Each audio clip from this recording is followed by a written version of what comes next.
Good morning, everyone. So, carrying on from yesterday, we looked at why you should niche, and I hope that I presented quite a compelling argument. Today, I want to take a brief journey into what makes a good niche and what is a niche. So I think the definition of a niche is the intersection of what you're good at and what you love to do and what you've got experience in. But there are essentially three components to a good niche. The one is your client, because at the end of the day, you are answering what it is that your client needs. You're solving, you're presenting a solution to your client's problem. The other component is the problem that you solve. So this is what you're good at doing. These are the talents and the gifts and abilities that you bring to the table. But the most important component of a niche, in my opinion, especially as a coaching entrepreneur, is you, the coach. So this is the combination of your experience, your expertise, your unique talents, your gifts, your abilities, your values. It really boils down at the end of the day to what it is that you offer. And so I want to encourage you to think back in your life to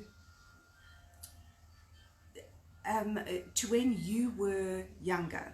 So when you were at school, the things that you identified as your problems and challenges, what were they?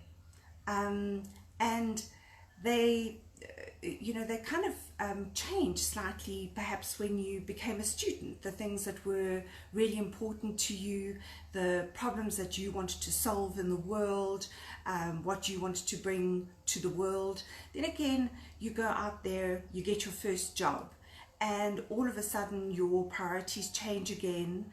The problems and issues that you're dealing with shift a little bit. It might now be how you get on with co-workers, other people in the office. We move to another life stage where perhaps you get married, settle down, have your first home, start a family, and again you see how your priorities shift and how what is important to you and the challenges that you are looking at solving, the things that are most important on your list to focus on have changed. And just like that, your clients' needs are evolving all the time. So the message that I'm trying to put across by giving you this example is to say that your niche is never cast in stone. As an individual, you're evolving. Your experience, your expertise, what you bring to the table, what you've learned, what you know is evolving all the time. And similarly, on the other side of the equation, your clients and your clients' challenges are continually evolving, and they're continually dealing with new problems, issues, or challenges that you can then kind of position yourself as the ultimate solution to. So don't ever think that defining your niche is in any way going to box you in or cast you in stone, be cast in stone. And that, I think, is another core component of a good niche. It's something that is flexible, something that evolves over time. It's something that you give consideration to all the time and perhaps do reflection on. Am I remaining fresh and relevant? Most particularly, am I remaining relevant? Yesterday I asked you what stage you were in your business. So were you just starting out as a coach? Have you been coaching for a couple of years? or are you perhaps a veteran of the industry who's been coaching for 10 or more years? And again, your level of experience and your ability to translate that into a niche, or what it is that you bring in terms of solutions for your clients, is going to evolve depending on what different life stage you're in your coaching career. So you do always need to be reviewing and refreshing your offering, again, making sure that it's relevant. But most importantly, you need to ensure that it is simple. You need to be putting a message out there. You need to be telling people in the simplest possible way, the most direct possible way, what it is that you offer and what it is that you're good at. There's a fantastic book, I think it was written back in about 2005, but it just, still remains relevant. It was called Executive Coaching with Heart and Backbone by Mary Beth O'Neill. And she talks about what she describes as a signature presence. And I'm going to read to you how she describes it. She says your signature presence is bringing yourself when you coach, your values, your passion, your creativity, emotion, and discerning judgment to any given moment with the client. And that talks back to what I was saying earlier about you being the most important component of your niche, because at the end of the day, it's your experience, your expertise, your values, your passion, your credibility, your discerning judgment, all of that packaged together is what you are, is part of the powerful package that you can offer your clients. So she describes it as a signature presence. Some other people might describe it as a personal brand, or the ICF is describing it as your speciality area. But regardless of what word you use to describe it, at the end of the day, we're talking about the same thing. We're talking about that tightly defined, clear area, that niche, that area of speciality that you offer to your clients. Another example of somebody who has remained true to her artistic, experimental roots and pushing the limits is Madonna. She first burst onto the scene as this material girl, really kind of free, quite cheeky. I don't think anybody believed that she was like a virgin in the early days. She then went through a really kind of tough questioning stage where I think she was trying to get her audience to question what they thought was important in life, and perhaps to validate whether or not the rules really were still valid and still applied. So that, very kind of experimental stage. We're looking at religion, sexuality, all sorts of the foundations, of modern society.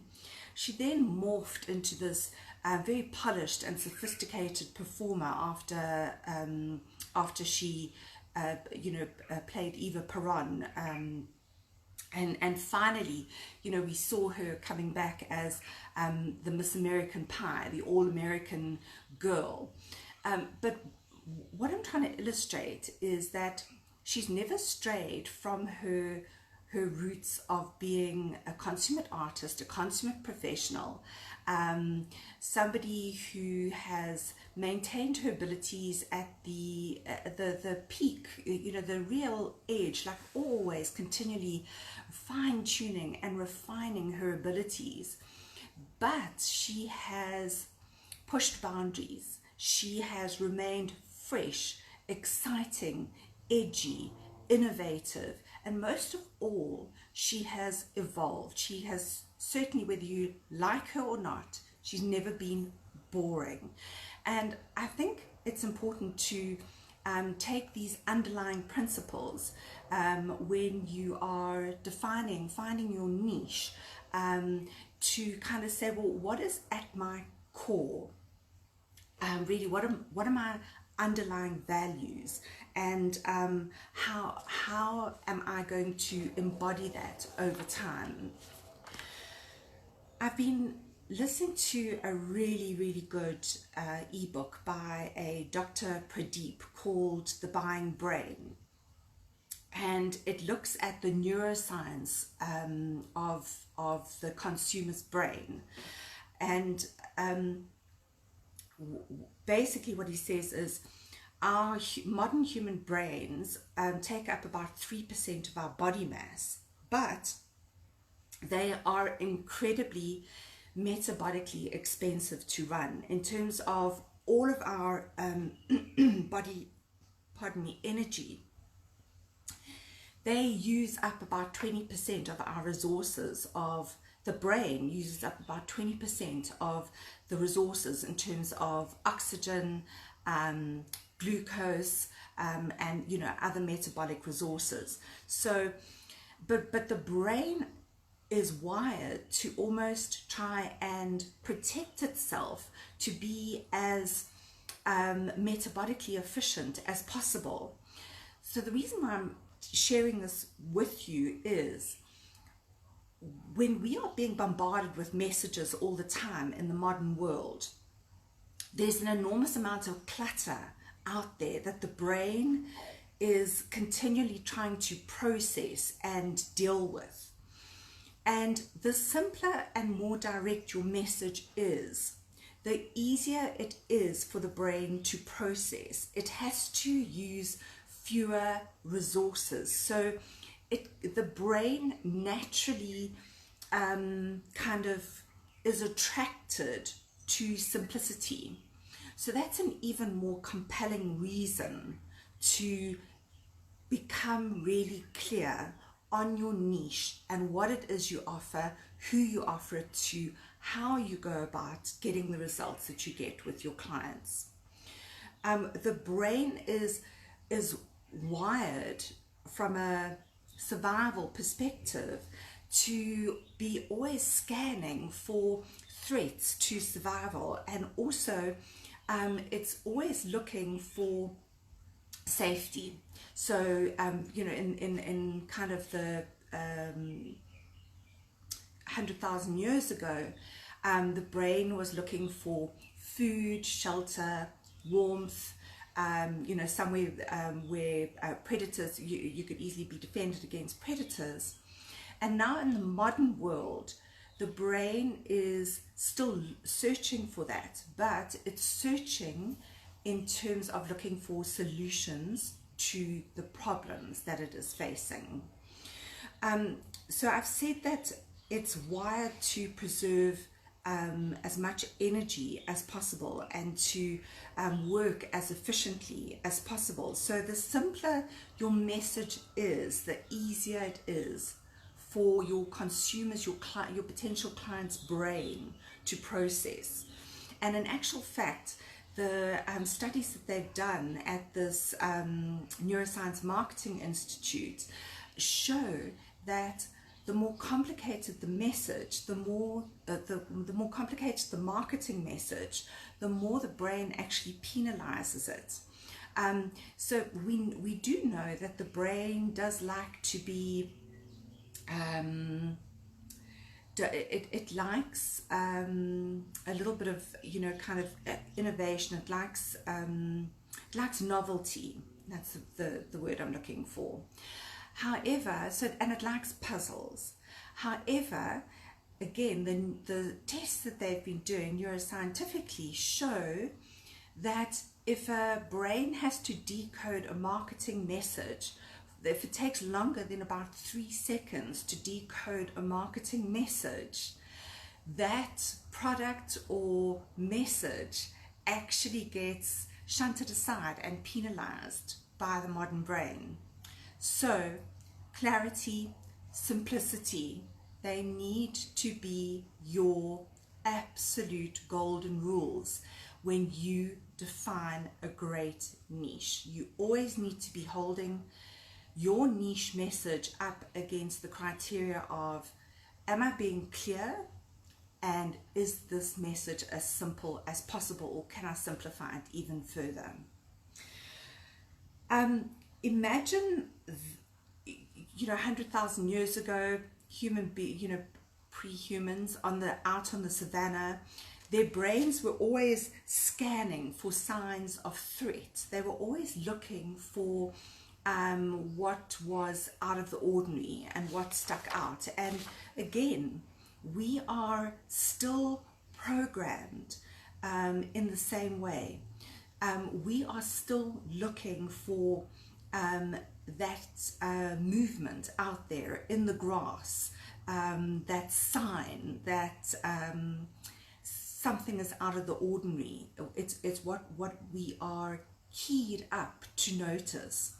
So similarly, again, this is why having a unique and compelling niche is so important, because it's what the human brain is pre-programmed to look for. It's pre-programmed to look for difference, for not necessarily a potential threat, but certainly for novelty out there.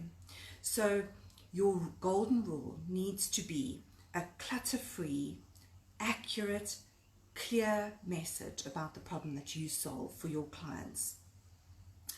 I was reading a Forbes Coaches Council article that dates back to about 2018, and a couple of the experts interviewed for this article, so it was about trends that were going to change the coaching industry.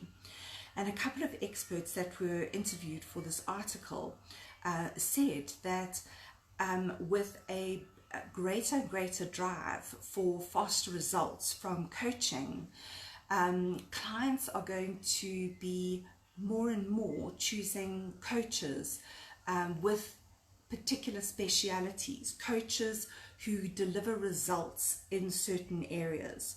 So with this growing trend, again, it's a no-brainer to make sure that you are able to clearly communicate the solution that you offer, the way that you deliver results against the potential challenges that your client experiences. So that's all I've got for you today. I think it's quite short and sweet. Tomorrow is the final day. We'll be looking at ways that you can go about finding your niche, how to identify your niche. I hope you've been enjoying the videos so far, and that you've it sparked some thinking, and that you certainly learned something. Let me know in the comments, and if you have any questions, please don't hesitate to post them. I'll certainly respond to them either immediately in the comments below this video, or otherwise I'll respond tomorrow. Okay, enjoy the rest of your day. Ciao.